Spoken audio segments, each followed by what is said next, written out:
Jay, can you resend the link to Linda Josina Ford, please?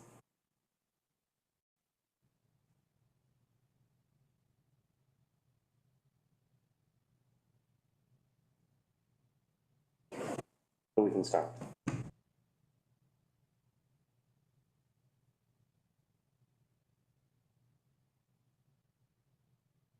Good to go? Yeah. We are good to go. All right. Good afternoon. Good afternoon. So Linda, I believe, will join us on Zoom momentarily, but she has asked us if I would be kind enough to be leading today's meeting as the vice chair, so I have accepted wholeheartedly. And I'm going to start off by reading our opening statement, which is a trustee affirmation statement, which goes as follows. The trustees of the Boston Public Library reaffirm our commitment to racial equity and to principles of diversity, equity, and inclusion more broadly. The library is formally committed to becoming an anti-racist organization in response to systemic racism, inequity, and injustice prevalent in our society. We acknowledge also that the Boston Public Library's Central Library stands on land that was once a water-based ecosystem providing sustenance for the indigenous Massachusetts people, and is a place which has long served as a site of meeting and exchange among nations.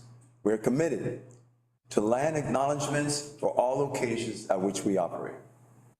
We reaffirm this commitment to set the context for our planning, deliberations, and public engagements so that they take place from the spirit of welcome and respect found in our motto, free to all. And with that, I'm going to ask Pamela if we can do a roll call of the committee.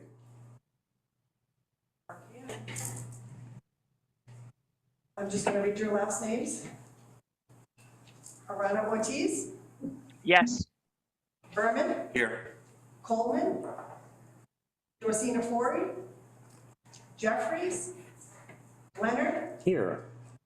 Linehan, Masso, Here. Miles, Present. Pham, Here. Tyler, and Waterman. Here. We do have a quorum. Thank you. And now I ask if the committee would consider approving the minutes from the meeting that took place January 11th, 2023. So move. Can I get a second? Second. All in favor? Aye. Are there any nays? I'll abstain since I wasn't here. Perfect, thank you. Thank you. So for topic number 2, we have 2 presentations. The discussions topics are with the staff, and I believe, is Michael joining us He is. right there? I'm here on Zoom, yeah. We can see you well. Great. Yeah, the Thank you, sun, Michael, for taking time from where you are to join us. no The problem. sun is right in your face. You look well. It is, but that's okay. So So good Michael's afternoon. giving us, yep. Go ahead, yep. I was just saying that you're giving us an overview of the proposed summer programs. So Yes. please. Yeah, so good afternoon to the Community Engagement Committee. I'm happy to report on the activities that will be going on system-wide throughout the summer. Of course, I do want to add that every location will also be doing additional summer programming on their own as well, but this is the summer theme for this year. It's called All Together Now, and it's our theme for summer activity for youth this year. The Boston Public Library has joined with 21 other urban libraries and in the Urban Libraries Council for their initiative, Building Equity Amplify Summer Learning.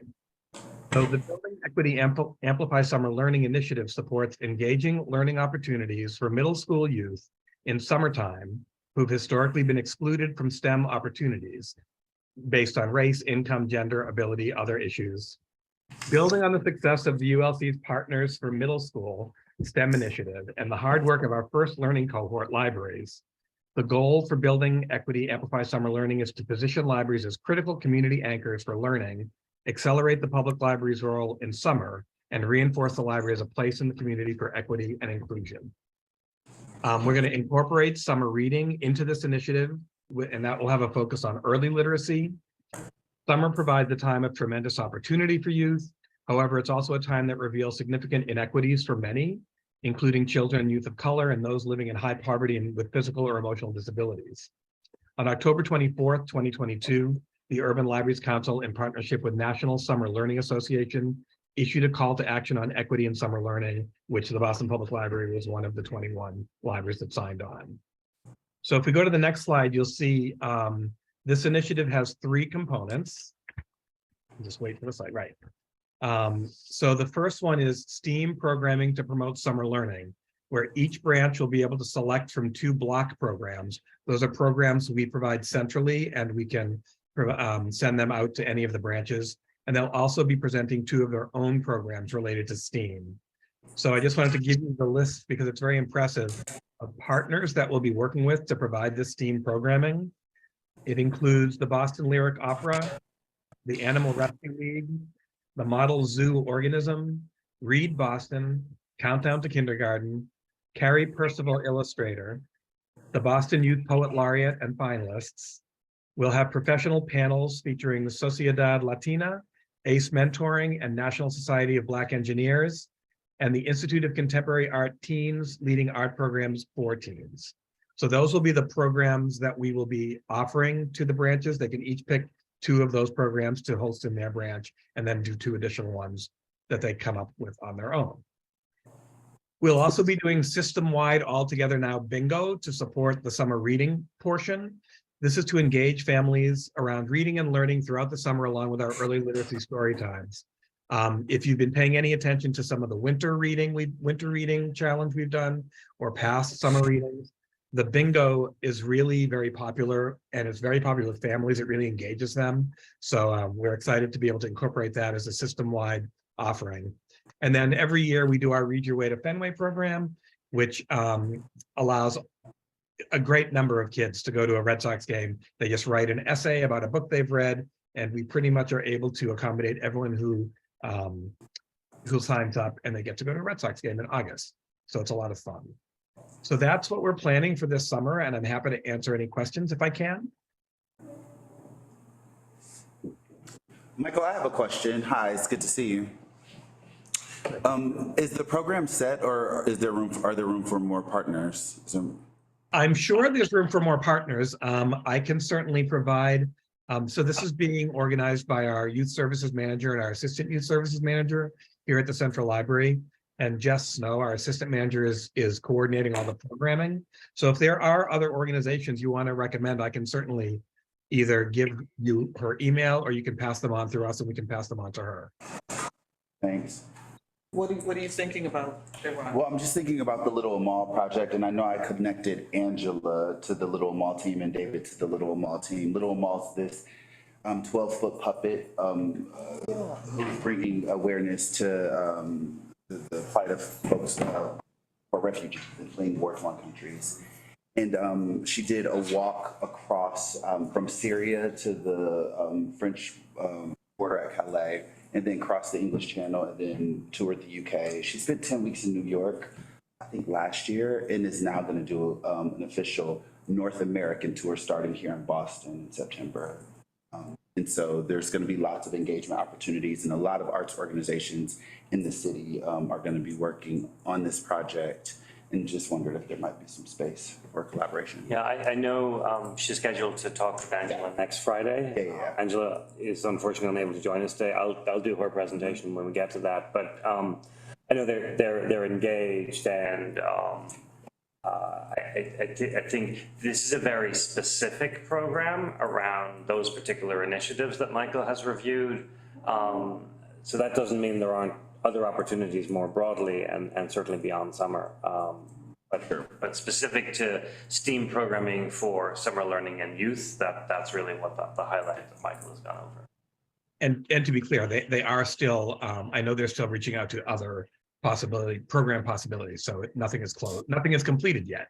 Right, and that was clear, David. I'm thinking if there's a possibility for ART to collaborate on creating a STEAM program inspired by Little Mall's visit, that might happen this summer, and sort of like get the community really excited about her visit, which happens in September, but also could serve these purposes as well.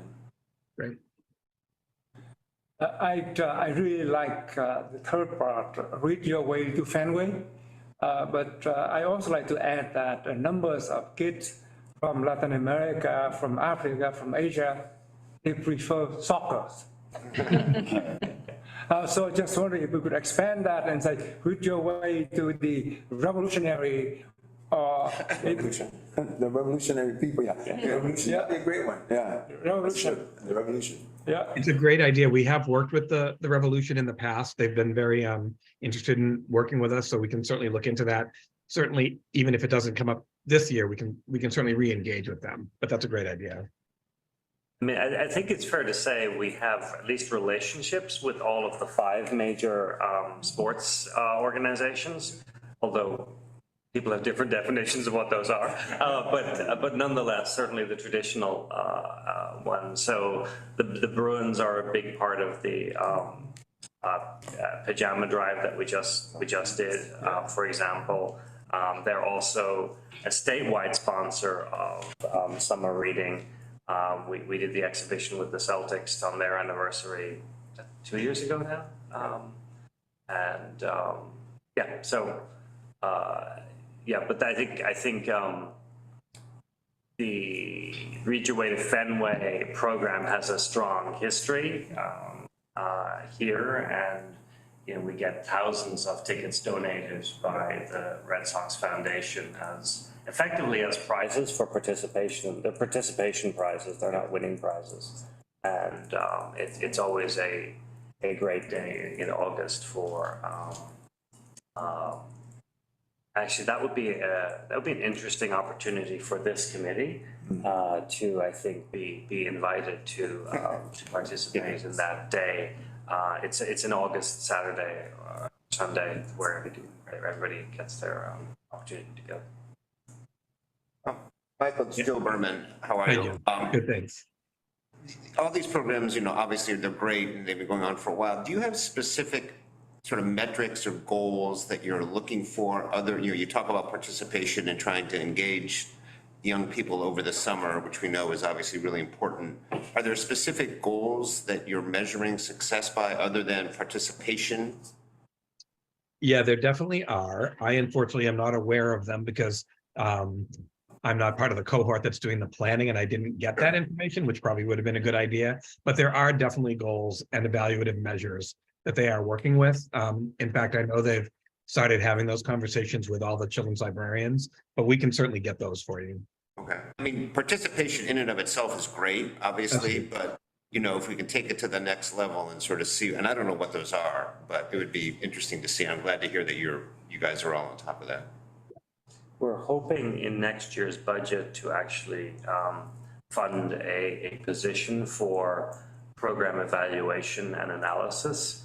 I think you probably have heard me say before, and I think it's still true, that the library is really great at counting things, but when it comes to determining impacts and outcomes from a qualitative analysis or a story about how someone's life was changed by a particular transaction, quite good at that actually, but having more metric-based analysis of the qualitative impacts, that's an emerging field within library science, and not something that we have traditionally gone heavy on. I think there's a little fear of being overly evaluative of participants when the philosophy of the library is always about, we're here, we have these great books, programs, services, it's entirely your choice to come and participate, and what you do with it is kind of on your own, but there's certainly an emerging trend to want to see that balanced with, well, what difference did it make, and how do we tell the story to our community and to our funders, which in many cases is, the mayor or our private philanthropy funds, in order to demonstrate that their investment actually made an impact. So I think back to the community, like parents. Look what happens when you bring your kids to these programs. Look how better they do in schools. And so, just thinking about the goals of this committee, that could be really helpful. in that narrative, because we know it works. Right. Yeah, we've been doing a lot more work in that area for adult programming because it's a little bit easier for them Oh, to yeah. get them to respond. So we have been doing, especially here at the Central Library, we've been doing a lot of post-program surveying. And actually just in the last month or two, they've started adding a written component and just handing out a little mini survey as people leave the program, and people have been filling it out. So we've been actually getting better and better qualitative information about satisfaction of programming in the Central Library. So that's great. So if we can expand that and really start applying that across the board, it will help us a lot. I think we all know in the education and reading space, it's the third grade literacy standard, is if you fall behind at third grade, the chances of you catching back up are slimmer and slimmer and slimmer. It was just on a conversation with the school superintendent about strengthening the partnership between the library and the school system, specifically to try and amplify our role in being a part of the safety net as it comes to, not just third grade, but all grades. But that one is particularly influential moment. And the organization that ULC partnered with is one of the principal organizations working on literacy more broadly for the summer programming in particular. Michael, how does this bingo thing work? So the bingo is a lot of fun. For this, I'm not sure how they're going to construct the one for this summer, but the ones we've had in the past is you get a bingo card and it has a bunch of little things like visit a branch, attend a program, read a book about New England. And then as you do these things, you just mark them off. And when you get bingo, you get a sticker or something. But it's really just something that engages people. And we're really seeing that some individual branches have done this with children, and it really engages families to do them together. So we're going to do this system-wide for this summer. Oh, I get it. Thank you. Sure. Any other comments or questions, Michael?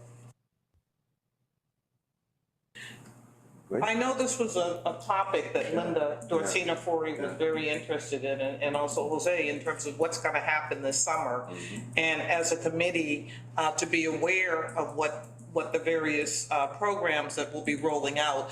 And this ties into what we might be doing as we engage with the various neighborhood branches, and as this committee gets to know their local branch, if that's appropriate, and also to know their local librarians, and like that. So this is a great overview for that.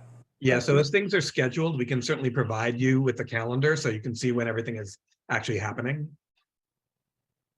I would appreciate that. That'd be great. Thank you. Michael, thank you again. No problem. Thanks very much. Right. Look forward to seeing that. Before we move on, if I could just acknowledge that Mr. Linehan has joined the meeting, and that this meeting is being recorded. If a member of the public would like to sign up for public comment, I do believe we had an issue with the chat at the beginning of the meeting. It's been rectified. Please feel free to sign up via the chat at 5 p.m. Thank you, Pamela. John, welcome. Good to see you. Thank you. Well.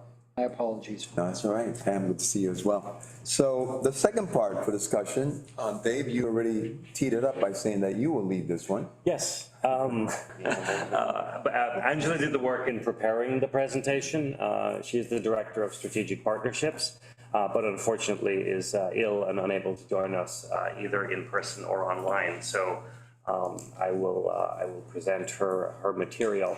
And what the goal of this presentation was to bring the committee up to speed on how the library thinks about partnership opportunities, but also to recognize that we've really started to become more formalized in our approach to program opportunities. So we can structure it better, we can be more strategic, and it's clear what the expectations are in either direction.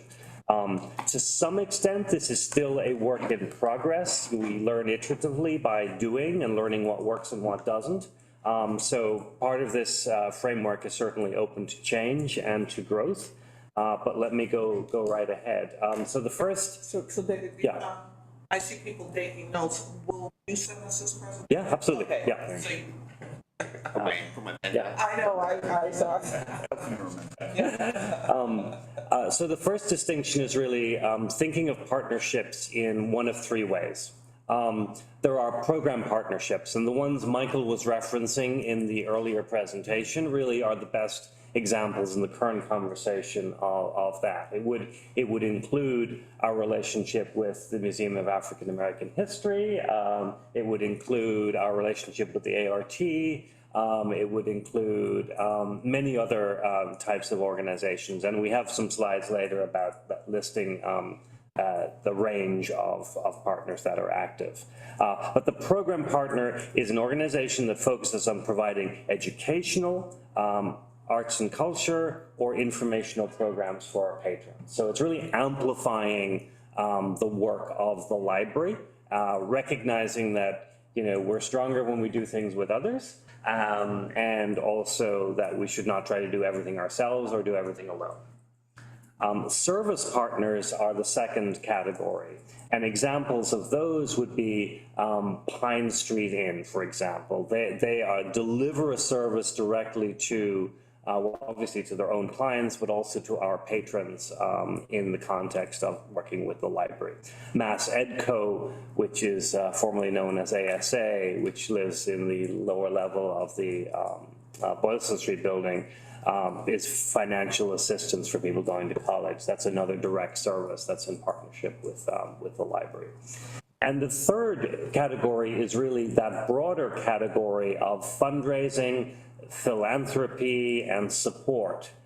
So the associates would be one example of an organization in that category. The Boston Public Library Fund being our primary philanthropic partner, another example. And we would classify the various friends groups that are associated with each branch as other examples in that area. In many cases, people come to the BPL and they may want a partnership, but what they really want is space to use for their program. That's at a simple level. We, however, prefer to think of a partnership at the strategic level as something that is ongoing, that amplifies our mission, and that is mutually beneficial. So how do these partnerships come about, or how are they cultivated? In some cases, it's organizations coming to us. In other cases, it's relationships that have persisted over many, many years, or that align with our strategic goals. Most typically, they will come in through, they'll get funneled through to Angela as the Director of Strategic Partnerships. They might go to Michael because the library services and contains all of the patron-facing work of the library in his part of the library organization. In fact, it's hard to imagine that there would be a partnership that wouldn't at least involve people in the library services or branch parts of the organization. There is a programs team specifically here at the Central Library that helps organize programs system-wide. Some of those are youth-oriented, some of those are adult-oriented. And then there are the librarians at the branches. And we are slightly earlier in the process of helping the branch librarians understand their responsibility to maintain and cultivate local relationships at the community level. Next slide, please.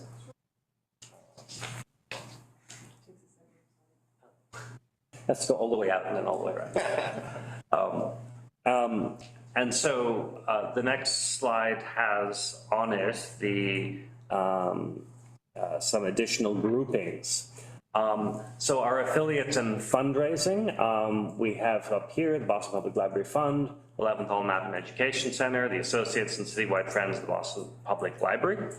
The local friends groups we can think of as existing in this category as well. There are, on the right-hand side, you will see the list of some of the major national and indeed international organizations that the library partners with. So you also heard Michael earlier talk about ULC as one example, and that's there on this list. The state library organizations are also an important part of our world in Massachusetts. The Boston Public Library is not just the library for Boston, but is the library for the Commonwealth. And in some cases here, we play the role that a state library would play in other states throughout the country. But the Massachusetts Board of Library Commissioners is the statewide organization appointed by the governor to oversee libraries statewide. And our Library for the Commonwealth program is funded through funding in the state budget that comes through the Mass Board of Library Commissioners. The Massachusetts Library System is an affiliate organization that provides services to libraries across the state. And the Massachusetts Library Association is the professional organization at the state level for library professionals. Do most states have a state library? They do. Separate from like the library in their largest city? Yes, so for example, here, there is a state library at the State House. Yeah. But in Massachusetts, their focus is really on supporting the library needs of the State House. Right. And the elected officials and all that goes with the administration.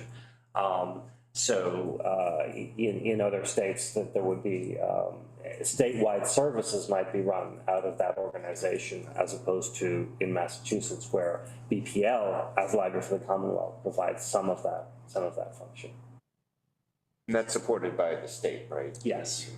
Yeah. So I think on average, when you add up the different line items that fund BPL that come from the state, it's in the $6 to $9 million range on an annual basis, whereas the city allocation is 43 million, and then we add in the generous contribution from the fund, the associates, and our friends groups as well.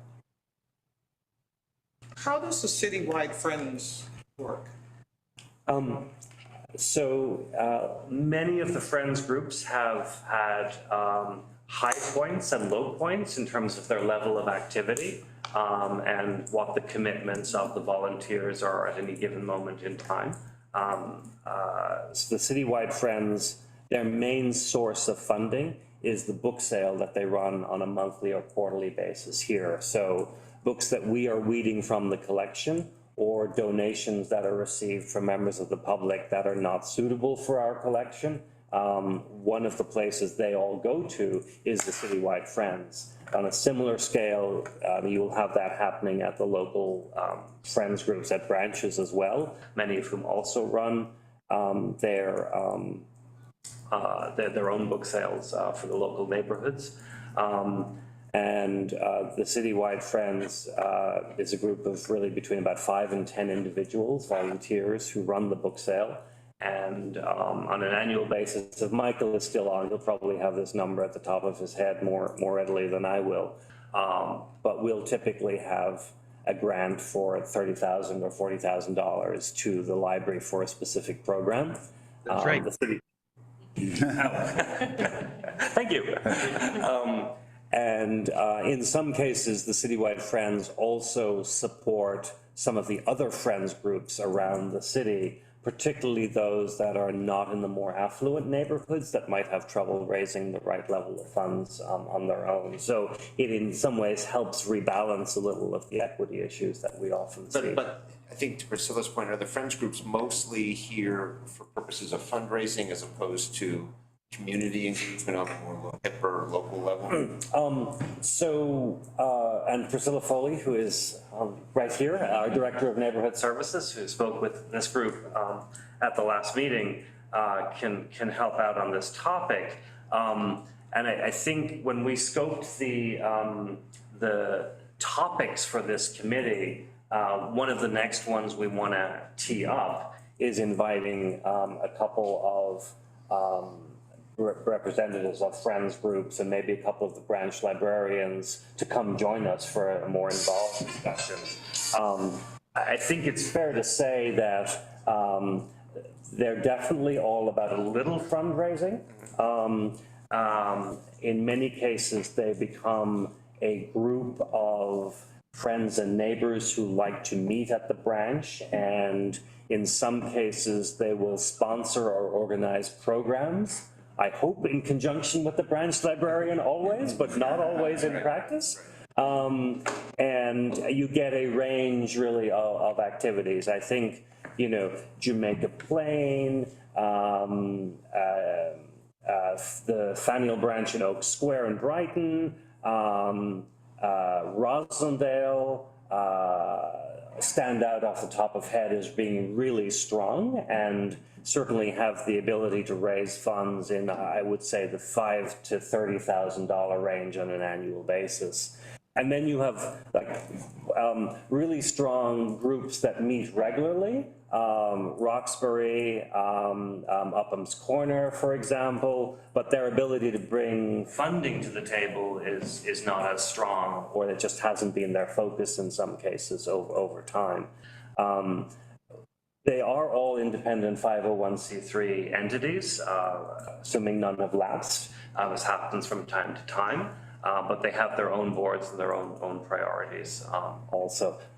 Priscilla, did you want to add any? Do you want to come forward? The one thing I do want to add is that, so we had our annual breakfast in October with the Friends, and one of the things that they do is they actually advocate for each other, which is actually really wonderful to see, and they're there to support. And we have started, so December we had a Zoom meeting to have the Friends across the system join. We have another one scheduled in 2 weeks, and we're working on building agendas. Like, for example, you have one branch that might be like, oh, we've got this website designed down, and another branch might need that expertise. So Angela Zaga and I are working towards that to bring everybody up to that. Because we have amazing friends groups and members that really want to help each other out, and we also have some groups that maybe are taking a pause for various reasons, but we're working on that. And there's other fundraisers that they'll have with memberships, and also with the Roslindale Friends, they have a yarn sale that I think it's about 3 days sometimes, so it's really impressive. But I did just want to mention that's one of the things that they do is support each other. So my question was, I know about the Friends group, but I really didn't know. The term citywide suggested to me that there's this umbrella, that there's a structure. That's why I was asking about what is the citywide Friends? Is that a structure where all the Friends group, is there some sort of a board? That's what was a new term to me. Yeah. So it's not. It's not. It's really being in practice, working more like the Friends of the Central Library, like a Friends group for this branch, but because they collaborate with the other Friends groups and in some cases fund some of their programs. I think that explains more why they chose the name Citywide, because they are not simply the Friends of the Central Library. That's not what they're named, even though their book sale is here and it's the largest one and so on and so forth. I think the breakfast, which we used to do once a year and now is moving towards more of 2 or 3 times a year gathering, that's usually 2 or 3 people from every Friends group coming together and meeting with us. It's not an umbrella organization, but it's as close to having a shared structure where people get together with library management. We've started inviting, when we can, some branch librarians, so it's not like, because it would be just the Friends with management, and like, where's the relationship that needs to be between the Friends group and their local branch librarian? So we don't want to be structurally in the way of that, while at the same time for these very committed individuals. Do the Friends groups, especially in the French library, have a singular charter that they work by? some of them do, and that's one of the other things we're working on with Angela to make sure that if they want to have an established MOU, they will have that, and like our city legal will have approved it, and we have one branch right now that's working on that, making sure that that can get finalized. We think having clear mutual expectations will help build a stronger relationship. And I think for those that have moments of being weaker in terms of their volunteer levels, having a document that at least explains what they or should be trying to get to, I think would work. And I think it also works the other way around, where it'll be clearer to the branch librarian, to library management, that this is what the hopes of the branch group, who are, you know, part of the community and representatives of the community, what their expectations of us are too. So yeah, just or having a base sort of charter that you could modify. It just seems perhaps inefficient, but you know, to have individual MOUs with each friends group. Well, it depends on how long the Friends group has been there, and if has paused long enough that it needs to be restarting. So there are, we are working towards having that. But we also want to keep, so if we have, there's one group in mind that I'm thinking of, if they have a very well-established structure that is really working for them, we're not going to try to fit that into another location where it wouldn't work. Because that's not, it might seem inefficient, but these are all exceptional locations, wonderful people that are there to volunteer their time, and they really just like the energy at one location, and that's why they're there, and wouldn't necessarily enjoy being structured in a way that another location is. I can understand that, but I also know that any committee or group that you have starts, you know, spreading out and going into other areas, or expectations about working with the library staff and that sort of thing. yeah, I mean, the more commonality there is, the better and easier it will be to maintain. But I know when I was, you know, taking on this role initially, doing the math and realizing, oh my God, I have to have relationships with 30 separate boards as part of my day-to-day work. Or, you know, it's like, oh, well, that's interesting. No one in their right mind would ever design it that way, but we're a 175-year-old organization and we have history, and so this is where branch we are. librarians are the liaison, so they are the representative of the library on the Friends, and they're the ones in the work. Just when I was hearing about, hopefully they'll work with the librarians in coordinating their program. They do. We have great Friends groups, and the branch librarians are very enthusiastic to be working with them. That's awesome. Thank you. Thanks. Thank you. So I'll just continue filling in more of the data.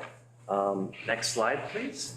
So, you know, and this is a recent addition that Angela and I decided was necessary, was to actually call out the city departments as partners, because the past practice has been to look at each opportunity as a one-off thing. And, you know, we now, under Mayor Wu, have a very high expectation of collaboration and engagement with the community that spans all of the departments of the city. And so to think of what the structural and strategic relationship is with each particular department, of which this is just a sample, right? These are the ones that we have done some work with recently. And now with the library being part of the Human Services Cabinet in the Wu administration means that Boston Center for Youth and Families, BCYF, the Age Strong Commission that works with the elderly, the Office of Returning Citizens, the Office of Veterans Affairs, and the newest, newly created member of the cabinet, the Office of Youth Engagement, and I knew I was going to miss one part of the acronym. But so there's like, they should be on that list too, right? So as we complete this, but there are actually 75 different city departments that have unique functions that we have relationships with. And so just having the ability to structurally manage those relationships is helpful. And then obviously there will be, a content owner that will work with them. So it would be our adult program person and someone on Priscilla's team who'd work with Age Strong, for example. Our youth services folks that would work with BCOF, the schools, and the Office of Youth Engagement. And then this, on the right-hand side of this particular slide, we have a sampling of the arts and culture organizations. Oh, look, the ART is at the top. Must be alphabetical, right? But Company One, Lyric Stage, Boston Book Festival, Grub Street, Boston on Broadway, Boston Lyric Opera, Museum of Fine Arts, the Boston Globe are simply just examples. And in most cases, there's either an active program or an active conversation happening on this particular list. Dave, can I ask? So this is at this level. So for instance, at a local branch, would the Hyde Square Task Force, a good one, would the Hyde Park Library have something similar to this where they're engaged with this BCYF at Hyde Park and engaged with, let's say, Riverside Theater? Yeah. So, and Hyde Square Task Force does have a relationship with Connolly Branch and JP, for example. Yes, but what I want to have, I want the library as a whole to have more visibility into what those are. And Angela is working with Priscilla and her management team to do an inventory of what those are. So this is a sample of a much bigger spreadsheet. Yeah, because, okay, let's say I'm going on my branch visits for the spring and I'm going to check in. So I want to know what are the top 3 relationships that I should be asking. East Boston's a really great example where they have the school right next door and they have a really great relationship there. But yeah, I want to have that visibility. I know they're doing great work and it's an opportunity for us to lift it up as we gain more visibility. Or for the ones that have been a little more introverted, for example, and not necessarily having the capacity to do a lot of outreach, well, then let's pay a little attention to that and see if we can help them get there. But yes, so the relationship with Grub Street, for example, the work that they do is in branches, even though it's at the relationship's at a strategic level. The Arts Emerson play reading book groups happens at multiple locations across the city, for example. And then there are, I think, what we would consider the purely local organizations that really do work in the neighborhood, and therefore they probably will only have the relationship specifically with that branch. And I'll say, David, this probably is obvious, but your team, even here at the Central Branch, knows the community and knows the branches so well. So like, for instance, when my team has an idea for a workshop, they'll get in touch with Angela and Michael, collaborate on an idea with artists, and then Michael and Angela might suggest 3 branches where that program might have deep resonance. And so those are the branches we'll focus on. And we might do a few more branches for a different program depending on what the artistic offering is. So it's been really fruitful for us, and we love working. You are now like our secret shopper on this group in terms of identifying what maybe not so secret anymore, but let me go to the next slide. Sorry, the city of Boston departments, arts and culture, that's still a department, right? Well, yes, it is, yes. Okay. So not an exhaustive list, No, right? I know, I heard you say that because there's so many more than there are on this list, But it's very interesting to get a sense of what they are and who's calling you and collaborating. Yeah, I think. Because the COVID team, remember that? Mm-hmm. That was pretty amazing. Public Health Commission led a lot of that work, and at that point in time, we had, Health and Human Services combined under the Walsh administration, but we met, initially we were meeting daily and then weekly, Right. then twice a week, so, yeah. But it's safe to say that your charge is basically to engage with every single department, one way or another, even if it's buildings, facility, whatever it is, safety, it doesn't matter, you are connected to each one. Yep. And so therefore, there is an opportunity both for exchanging ideas, initiatives, collaboration, et cetera, et cetera. So my takeaway from what you're presenting is that we have partners at every level, so it's not silos. So in other words, Commissioner Cox is not over here and not communicating with you, or you vice versa with him. Right. There's that kind of.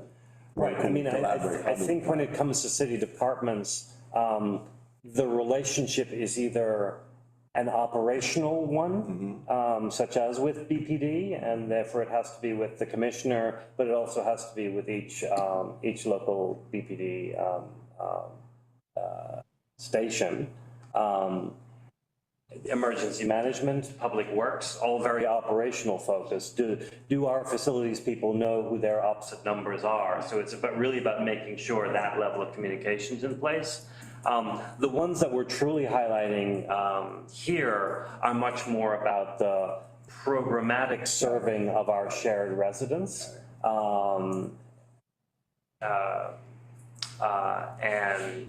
you know, it's either collaborating on a specific opportunity, or it's about building a program, just as we're doing with our arts and culture, or as we'll see in a moment, the education or more civic-oriented services. Public schools is missing off that list, but I assume you have a lot of partnerships with them. We do, you know, and there we put them under the education. That was a wonderful segue. Thank you. You know, the Venn diagram is not pure in terms of where things need to go, and you know, I think I like the matrix approach to this rather than the list approach to this, because then you can take the Museum of Science and you can say, oh, that's a cultural institution, but it's also an educational institution, because these categories are not purely one thing or the other.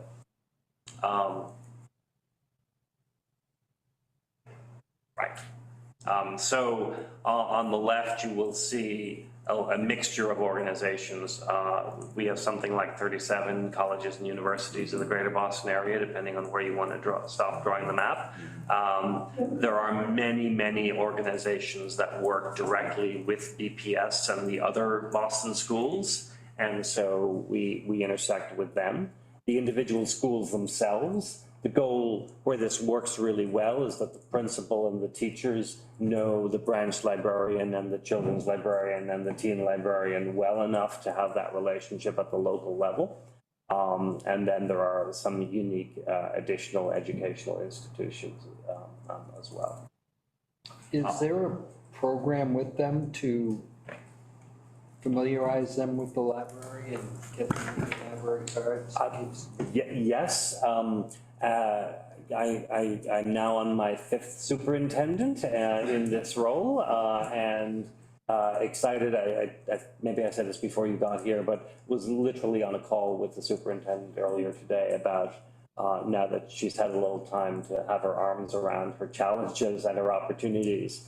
How do we advance the various levels of relationship between the BPL and BPS? So, for example, how do we ensure that structurally and on a repeated basis, any kid becoming part of BPS automatically, with parental consent, has access to the BPL library card? You start in September, you fill out all the forms over the summer, and you're automatically getting a card. Whether it's a unique library card or it's a you're hoping to get to over time that you could use that, because adults barely like to carry more than one or two things in their pockets anymore, let alone our teenagers or young folks. So yeah, well, there we go. So the card, the visit and knowing your local branch, The school libraries are once again being reinvested in, a program that started under the previous superintendent, but Mary is continuing, which involves ensuring every school has a library space with a collection that is staffed. And so it's exciting to see that I mean, it'll be a multi-year process to get there, but those provide additional opportunities to work with us. So the school libraries are actually part of the BPL's broader catalog, where you know, you look up a book at a school, you'll be looking it up in the shared Boston catalog. So we are the vendor and service provider to the schools for that function that most people don't realize.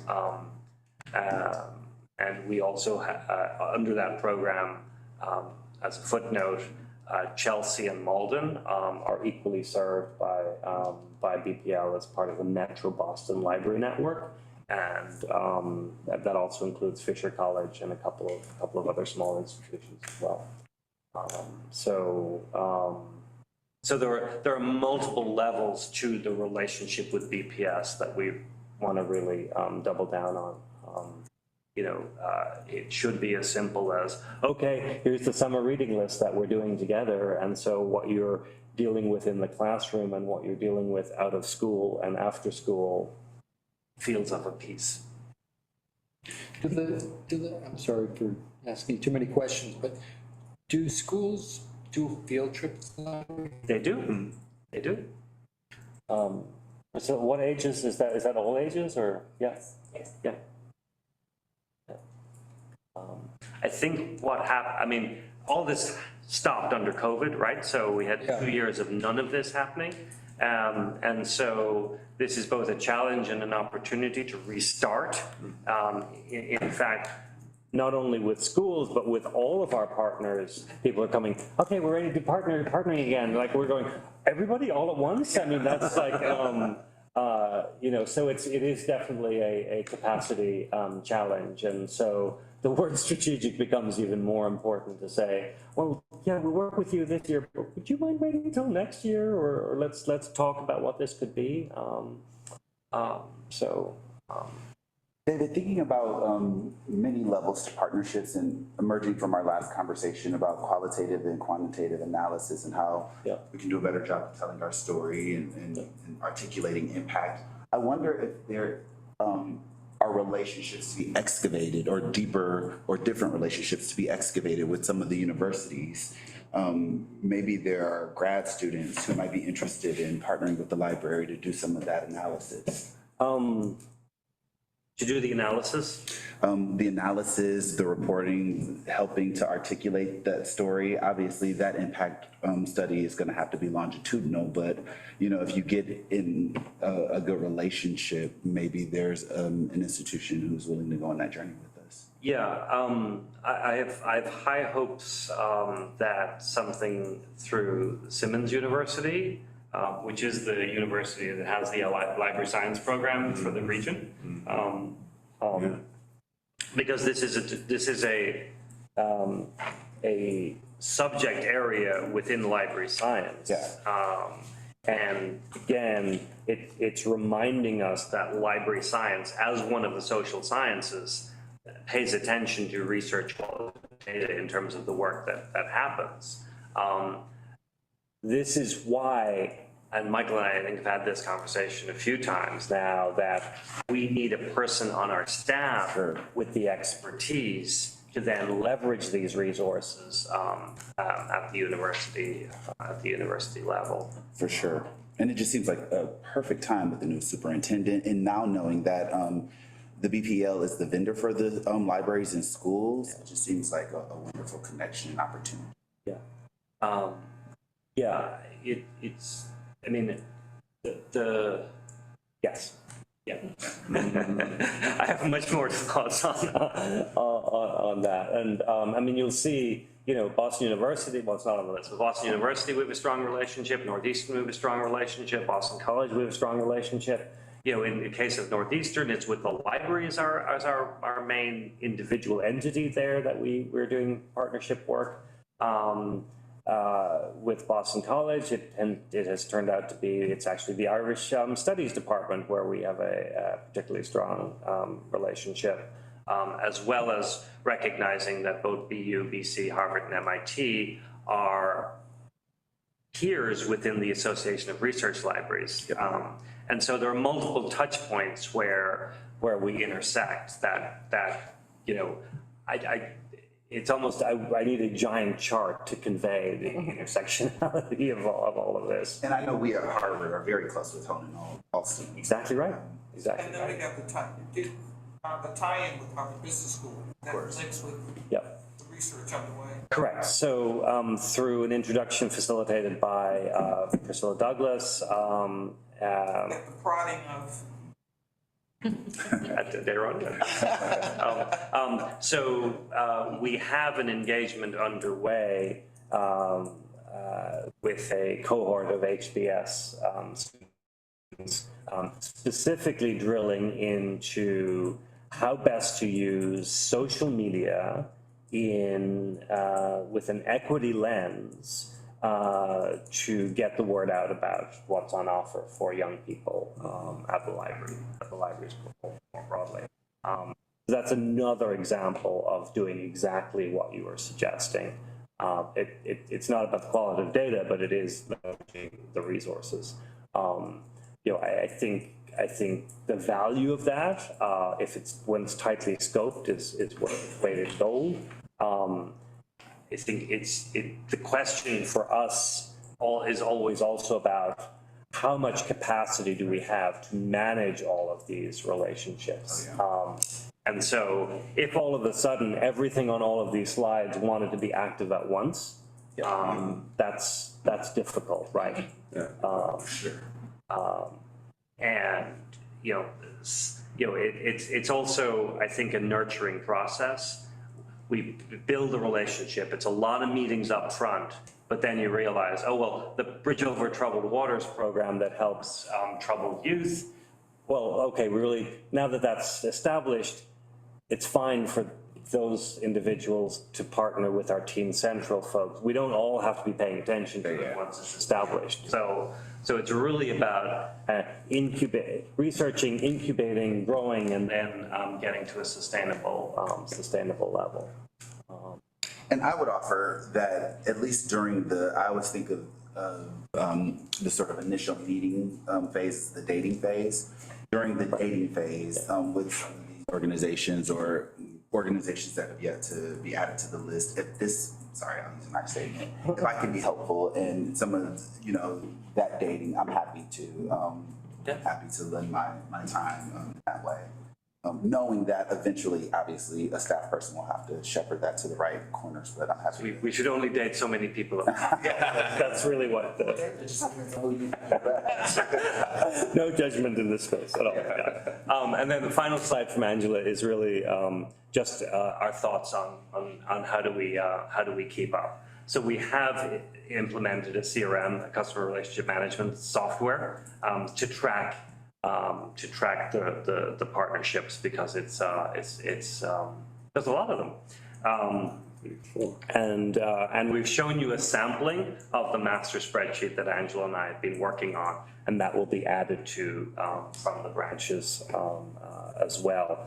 And then, and Angela was making the same points I was in her final point on this last slide about just being realistic about limitations. And some of that is not that we're not excited to work with an organization, not that there isn't great mission alignment, but it may mean, no, we can't do that this summer. It would be for fall or for next year.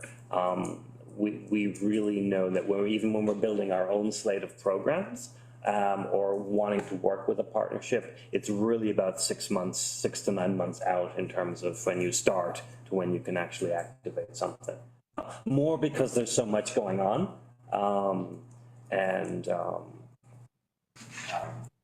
So our purpose here was to bring you up to speed around the breadth of partnerships, how we think about partnerships, and where we are engaging so far.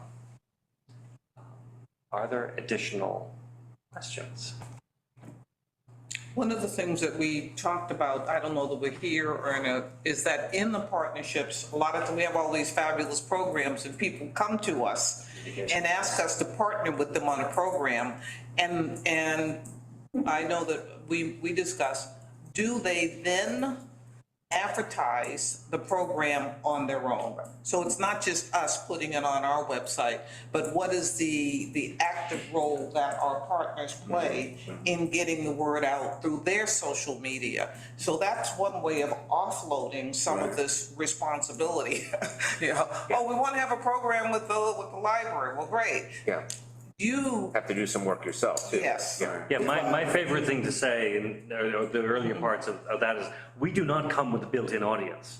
You know, we're not a university, we're not a school, so audience generation has to be part of the structure of the relationship. I was just gonna say, so I really appreciated hearing you say mutually beneficial relationships earlier, because I think sometimes when folks think about partnerships, we only think about it one way, but I think, to your point, if we're collaborating on something, then everyone should be promoting it. And that should just be understood at the outset. And it may mean that we jointly have to decide there is a cost involved in supporting a communications function more explicitly. And if that doesn't exist, then it has to be, you have to go get it. Somebody has to go get it, right? One of the things, before we go on to new business, that I take away is, you know, being engaged with those city departments. For instance, I'm thinking BCYF, right? Having heard the mayor speak. Boston Center for Youth. Boston Center. Okay. Yeah. Having heard the mayor last week speak about, you know, the scaffolding for children to be thriving, biking, swimming, all those nice things. Right. Hands on the ground, growing, arts and culture, sports. I always think about scholar athletes, right? And we always think about scholar athletes when they become scholar athletes at the high school or at least the university level. But I can imagine through that department and engagement with the little leagues, with the soccer leagues, with the basketball leagues, with the football, Pop Warner, et cetera, as a way of engaging kids to start thinking out of that. I'm going to be the next Michael Jordan, to start thinking I'm going to be the next doctor that happens to play basketball, that kind of thing. Right. So yeah, I think the world's your oyster in the sense there's a lot that could happen, right. But again, it's staffing, wherewithal, et cetera. And making decisions about, you know, this thing is more important right now because it's either the need is greater in a more obvious way, or the mission alignment is more clear in a particular way. And I don't think we're great at saying no. You know, because it's like they're all great ideas, they're great people, great organizations. But again, I think that's why I'm so grateful as one of your partners. We didn't say no. Angela to Priscilla, because they know the branches and communities so well, so that there's this diversity or cornucopia of ideas, and they can make the right shit out. They can make the right match and say, actually, this program should be at this branch. And to your earlier point about one sort of generalized agreement with the friends groups have different priorities. And so hopefully those friends groups are as bespoke as these communities are. And these friends groups are also supporting those initiatives because they align with what the community has articulated they're interested in. Yeah, another example where this worked really well was with the the Animal Rescue League. I know the organization, I love the organization, they do incredible work. You know, the ED there was like, well, we're just ramping up some of our program capacity. Can we work with all the branches? Like, well, let's walk before we, you know, let's crawl before we walk, before we run. So this year, I think Michael may have referenced it as part of the STEAM program for youth. Codman Square is the branch that's actually going to test this out and run with it, because they were the ones that raised their hand and said, yeah, that sounds interesting to us. So there is a way to prioritize by aligning with the different locations and organizations. That's good stuff. Hey, David, I have a question for you. put my camera on. Hey, I've been listening. Listen, so I have a question.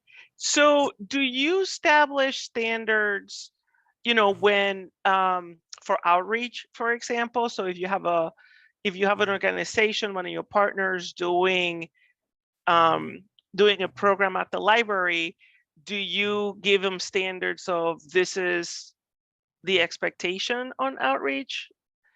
And the reason I ask that is because in the part of the fellows programs that happen at in Roxbury branch, we do establish those standards and set the expectations they need to do their outreach, but we also give them standards, and we also keep track of how many participants, because if we want to fund another program and they were not successful in the outreach, we simply don't fund it. So do you do the same? And I just want to make sure that from a fellows perspective, is there any best practices that the library is following that we should be aware that we also put those in place? So I think we set the expectations, certainly. I don't believe we have a good set of standards for how to meet that expectation. And I do think that some of the opportunities are so different from each other that, you know, in some cases having, you know, one or two points of engagement, if it's one-on-one counseling or support, that's a very different number than a program that 10 or 20 people show up to. The branch librarians are on the hook for always reporting their program statistics as part of their monthly stats. So we do know, we do track.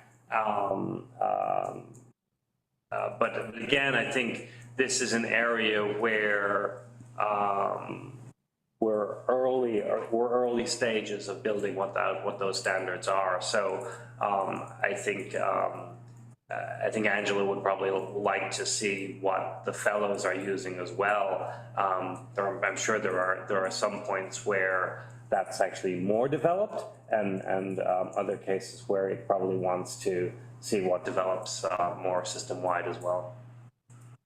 Yeah, happy to share. Thank you, Evan. Any other comments, questions, suggestions with regards to partnerships? I just want to say that one of the things is, instead of us doing everything, is seeding the idea. And that builds on the idea of what does it mean to be an ambassador? You know, an ambassador goes and they understand the culture, the area. And they say, well, have you considered? And then here's an idea, you know, and then you might want to do that and then get back to us, you know, so it offloads some of the planning and the strategy and the work until it takes root in an area. So that's why I'm using the word, you seed the idea, and then then they come back. So that the work gets done by them, not by us. And then the audience then is, the need for it, the audience is already there before they say, well, and then, you know, and then because they know what we can provide to them. So versus us going, and I know we don't do that generically, that these things are organic, but really building on that organic notion, I think is really, I'm just saying it out loud because it's a dialogue, it's a strategy versus anything other than that. Good point. Okay, do we have any new business that we would like to raise? I was wondering if we could get an update on the South End branch, because that is like sort of the branch in my neighborhood, and you know, I walk the dogs, I see you and I walk the dog in the morning.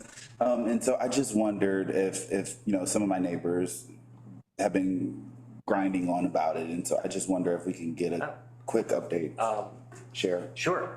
So for background, the branch in the South End had a catastrophic flood in the basement last April, end of month last April, and you know, incidentally, at the most recent very large storm, about 6 weeks ago, there was a second flood happened despite having the water turned off in the actual branch. It was the pipe between the main and the feed to the library actually froze off the wall during that spell. That really cold, whatever that cold Saturday was. Yeah. But so that tells you how challenging the systems and environment must have been to be that susceptible to that level of damage. The question before us had been, do we repair this or not, given that on the books is a planned programming study, design, and renovation of the space. Got it. And so with the mayor's consent and city review, it was decided that it would be better to stay closed and do an accelerated program and redesign of the space. So the silver lining is that we will, it'll be moving faster than it otherwise would have. The bad news is that there's no way to reopen it in the meantime. Normally, you don't close a branch until when it's being renovated until you're ready to go into some demolition and construction. So you can stay open while you're doing programming, review, and design, and so on and so forth. That's now not possible here. Programming study is usually a year long. Design is usually a year long. Construction is usually a year to 2 years in process. So accelerated will still be, it still won't be tomorrow, right? So what Priscilla and team, and Priscilla, maybe you can talk to this, is in working with the Friends of the South End branch, because of the length of this closure being longer than normal, and we don't normally do, we don't normally do, how do we do alternative services in the neighborhood? We do a little of that. But because of the length of this closure, we're exploring new ways of doing more robust services. So we are hoping that we will actually, for example, run a shuttle a couple of mornings a week from the site in the South End to the Central Library or to Roxbury or both, particularly for the seniors for whom that walk, even though it doesn't seem that far away to us, is still a burden that they're not able to do. Yeah, just to mention, we have a working group with the South End community that anybody who lives there is always welcome to join. They're very committed and we're working very closely with the Friends. Margaret Gardner is the children's librarian and she's still doing outreach in the neighborhood, Great. as well as she does Little Groove concerts in the library park, and she usually gets 60 to 75 families that are joining in. But when we're closing a branch, we usually have a year to prep for it. Right. So there, which is understandable. So when we're looking to hire new people, the goal will be they'll be there for outreach. They'll be able to sort of really be directing that. And we do have the RFQ out for architects, and we're hoping to have one on board very soon. Great. So once we go into demolition, are there still programs? Obviously, the space will be closed down. So, are there plans to maybe go to Titus Sparrow or activate some of the other parts? And so, what we're doing is we're looking, working with the working group to, because one of the main things that we need to have, because we have community learning and they're doing some activities or they're doing some programming in the neighborhood. Right. But so at every branch we have open story time, and everybody can come in. Right. And whereas if you're going to, a community center, you have to be a member there. So we're working to find locations for that. But we did, just in case anybody's listening, we haven't said demolition yet. That's a very, Sorry. I'm like in a building project myself, so. No, it's fine. But we will have the architects will guide us through that process. So we'll be interested to see what they come up with that. And Priscilla, last question. What happens to the staff when the branch is closed? So we work with, so if we're in a long-term planning, we work with their unions to have them go and relocate to a place that's convenient, or in some cases, thank you all who did this, where we had major vacancies and, you know, we had them covered so we could stay open at other locations. But right now we have a few vacancies at that location, which is understandable. Yeah, of course. Okay. Thank you. It's gonna be great. When we reopen, it's gonna be fabulous. In order to accelerate the timeline, we are therefore not going to change location. We're not going to do a due diligence survey to move to somewhere else. I don't know that you could do that in the South End. Right. Maybe you could, maybe you could. We're also not going to pursue the housing with public assets model above, because that adds a year to 2 years to the process, simply because of funding and other considerations. Although that should normally not be a reason not to pursue a public good like housing. Right. But this is a unique situation, and the opportunity, you can't make construction go faster, really. Where you can make things go faster is we can do a combined programming and design study, which once we have an architect on board through this process, decide what a realistic timeline is. But given that there won't be a gap between programming and design, we don't have to repeat the work in design that you would normally do if there were two discrete processes. So we could maybe, I don't know, and I think we could cut a year out of the process by doing it as an accelerated. I don't know that we can cut more out of it than that. Okay, so like, I mean, obviously you don't know when we'll have a library back in the neighborhood, but like 3 years, I mean, like just. So, you know, assume 3 to 6 months for an architect to come on board, do contracting, assume a year for programming and design, depending on how extensive the renovation is. Yep. It's actually faster to demo a building and build new than it is to renovate and remodel. This is a significant architect to design this branch. So don't ignore that. At the same time, my personal opinion is that the configuration, structure, and conditions of the building are not optimal for a 21st century library at all. Right. And given that the total amount of square footage is inadequate for today's services, I don't know how you don't do a major piece of work. So I want to get to public comment, but last question and we'll wrap your part, and your question is a good one.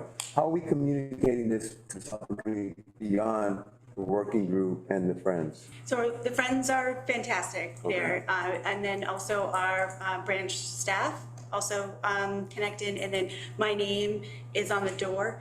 And so every day I get an email, and I mean, I make sure that I would try to be within 24 hours, respond, give them the latest update, tell them where we're at, and to let them know if they did accidentally put a book in, we'll get it off their record, or we'll bring it back to Central, depending, because the book drop's still open. And the Facebook page is current?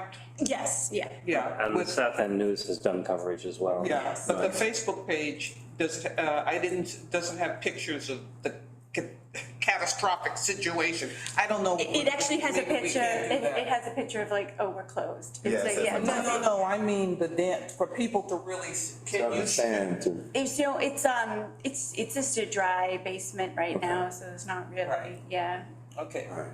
So. Thank you. That's helpful, but you know, just because if you're getting questions, means somewhere we gotta make sure we fill that gap so people will be asking. And it might just be because the sign is very vague. It just says like temporarily closed or closed. It doesn't say like, we're not open, we're not opening back up, stop looking. Put that new sign up that said, it's done. Yeah. Yeah, so We're working on it. We might wanna do, okay. Anyway, Pamela? Thank you so much. So just before we leave, I wanted to just get the committee's thoughts on the main topic for the next meeting. I believe one of the topics, which I think I mentioned earlier in the meeting, was about inviting some representatives of the Friends to come join us to continue that part of the discussion.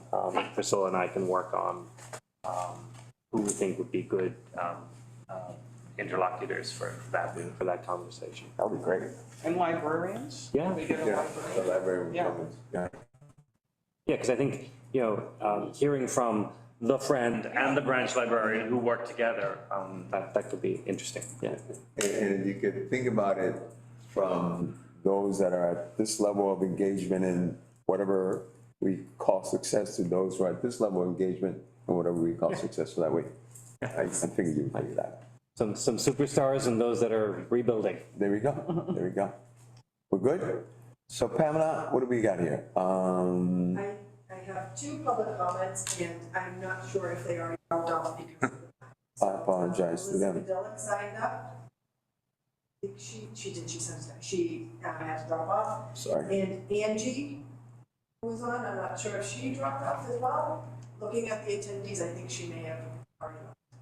So, two public comments have dropped off, I apologize, so, no comments. No comments. Our apologies to them as well.